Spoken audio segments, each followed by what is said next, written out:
Tadi juga sempat ngobrol-ngobrol itu apa akan menghadirkan satu ikonik saya membuat makanan sendiri di sini, bagaimana itu? Enggak, kalau itu inspirasinya begini. Kalau pernah ke Jogja misalnya ada bakpia, ada bakpia 69 apa berapa itu. Nah, kalau di Bali Krishna, itu kan produksinya memang satu yang dituju, tapi di balik itu banyak yang diminati barangnya. Katakan kenapa tidak kita bantu buat misalnya depatori yang dari Entrekan Toraja, kita buat di sini. Jadi orang tuh mau cari depatori ke sini dulu, baru nanti mereka melihat ternyata produknya ada kacang, ada sambal, ada apa sagu, macam madu. Nah itu niat kita seperti itu juga, ada kepikiran. Jadi bisa juga nanti kita buat betul-betul itu yang rasanya paling khas. Nah itu yang kita mau buat. Ada yang menarik Pak, tadi mengatakan bahwa untuk masuk ke sini itu gratis buat pelaku UMKM, tapi catatannya adalah harus dikurasi. Harus dikurasi. Nah mungkin ada pesan Bapak untuk para pelaku UMKM di luar sana, bisa adalah yang bentuk dibina dari salah satu mungkin instansi mungkin bisa ada ini juga perorangan atau gimana? Itu yang tadi saya bilang pertama, kalau perusahaan atau instansi ada binaan BUMN, ya tolong bantu masukkan UMKM-nya kemari gitu.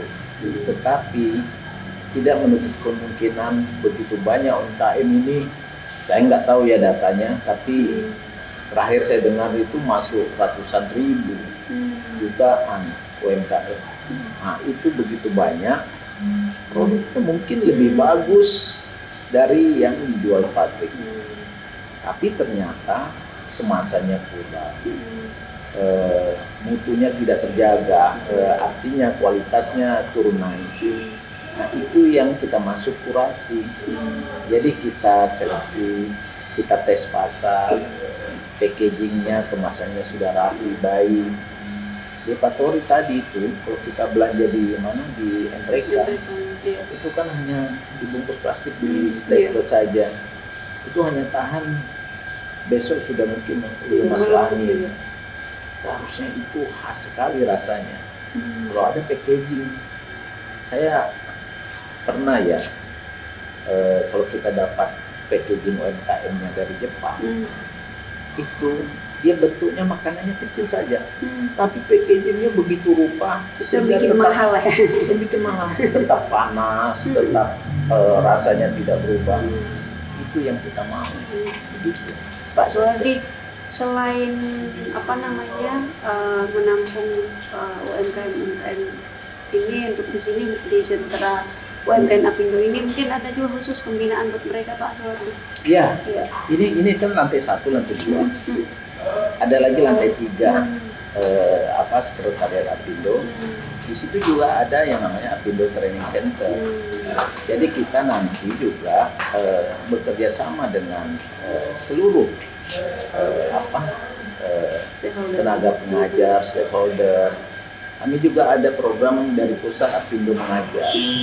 Nah itu kita juga akan gunakan kesempatan itu kerjasama dengan perbankan, kerjasama dengan institusi atau lembaga pendidikan.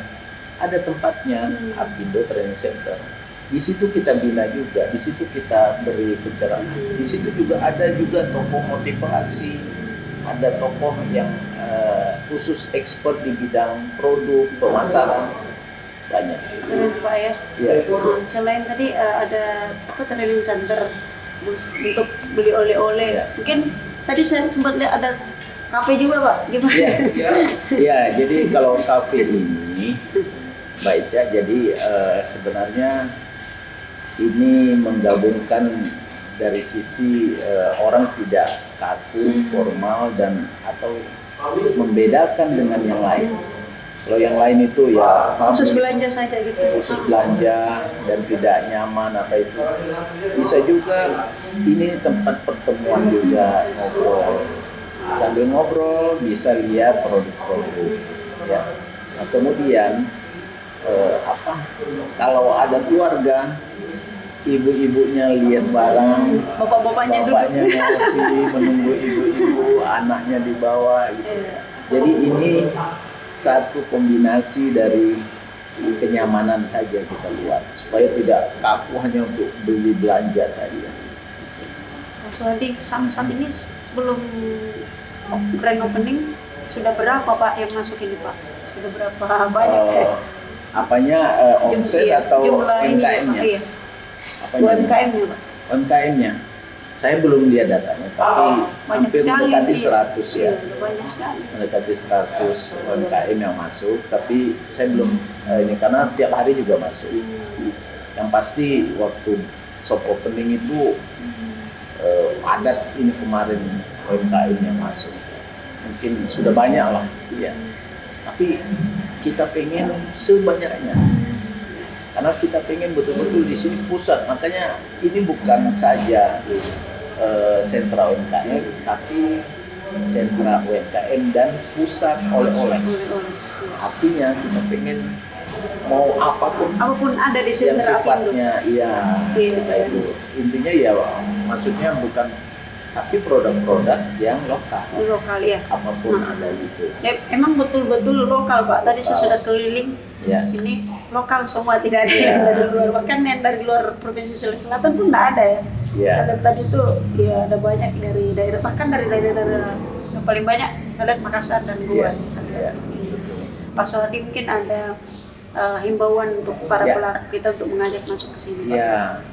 Terima kasih Mbak Eca juga, saya juga terima kasih ini Kina ID datang ke sini untuk melihat langsung, dan kami mengajak UMKM yang ada di seluruh Sulsel, ayo bisa melalui Bapak angkat binaannya, bisa langsung juga datang kemari. Kami ingin mengajak semua, tampilkan produk, kami bantu pasarkan, karena tenaganya juga dari kami nih, penjualnya dari kami, tenaga kasirnya dari kami, tenaga packaging dari kami, dan gratis. Gratis. Jadi, dititip di sini. Ya, dititip di sini gratis. Nanti kita bicarakan. Namun tetap kita kurasi, tetap kita seleksi produknya supaya memang produk di sini produk yang naik kelas, dan ke depan Mbak Eca, kita pengen buat juga prototipe seperti ini di luar negeri. Jadi ada toko oleh-oleh Sulawesi Selatan di luar negeri. Itu di bawah naungan Apindo Pak? Apindo, sama kita sudah rintis itu. Itu kapan Pak rencananya? Setelah ini jalan baik, karena kita butuh produknya dulu. Jadi ada produk yang bisa kita ekspor, tapi bentuknya, ruangannya seperti ini. Jadi ada toko oleh-oleh. Mereka kan di luar negeri itu rindu sambal, rindu bawang, rindu yang beda. Nah itu yang kita nanti tampilkan. Itu di negara mana rencananya Pak? Timur Tengah, di Dubai. Kita udah jajaki. Apindo go Dubai, luar biasa. UMKM Sulsel ya, go Dubai. Doakan mudah-mudahan semuanya lancar. Tapi ini perlu dukungan semua pihak, pemerintah daerah, pemerintah kota, BUMN. Kalau enggak, kami nggak bisa bergerak, karena ini organisasi, ini bukan perusahaan. Dan lebih banyak membantu ya, ininya, charity ininya, daripada kita komersil. Ini saja kita buat juga ya istilahnya bukan dari mana-mana, kita juga berusaha untuk membiayai dahulu gitu. Kalau sampai sekarang Pak, sudah berapa anggota Apindo Pak? Waduh, kalau anggota Apindo datanya ya intinya sudah 300 lebih lah ya anggota ya. Tapi kalau dicampur pengurus saja udah ada 150. Artinya kan semuanya ada perusahaan, apalagi anggota lagi kan. Pak, terakhir harapannya untuk para pelaku UMKM dan juga untuk sentra Rumah Apindo, rumah kita bersama ini Pak, mungkin bisa disampaikan ini kan permintaan ini sampai ada menteri UMKM ada kan. Jadi intinya pemerintah juga mendorong UMKM, institusi naik kelas. Iya, makanya harapan kami mohon kita sama-sama dukung ini UMKM untuk naik kelas, untuk bisa go global sampai ke luar negeri. Dan UMKM ini salah satu sumbangan ekonomi Indonesia. Nilainya juga tidak ini. Waktu COVID, UMKM inilah yang menghidupi ekonomi. Karena memang perusahaan global sangat terpengaruh kepada ekspor impor. UMKM lah yang masih menahan bagian dari COVID ini. Bisa dikerjakan di rumah. Nah, ini satu hal yang jangan sampai kita lepaskan. Ya, harapan kita juga. Terima kasih Pak Hardy. Terima kasih juga Mbak Chan. Sekali lagi tadi sudah tekankan bahwa untuk teman-teman semua para pelaku UMKM yang punya usahanya, yang punya binaan, bisa datang ke sini untuk menitip ya Pak ya. Dititip di sentra UMKM Apindo di Jalan Cendrawasih nomor 218. Densi Raju sekarang namanya. Oh, Densi Raju. Nah, intinya bagaimana produk kita ini harus bisa dikurasi ya. Jadi itu juga bentuk bagaimana supaya bisa menjadi daya tarik untuk para pelancong dan atau para pelanggan Pak ya, bisa datang ke sini. Karena pastinya yang masuk ke sini itu bukan yang yang tidak ini berkualitas. Iya, pastinya semua berkualitas. Dan jangan lupa harganya juga tidak bahkan lebih murah. Terjangkau Pak ya. Iya, dan pastinya kita harus saling berkolaborasi, baik organisasi, mendukungnya satu sama lain Pak. Iya, betul. Terima kasih Pak. Salam terkini.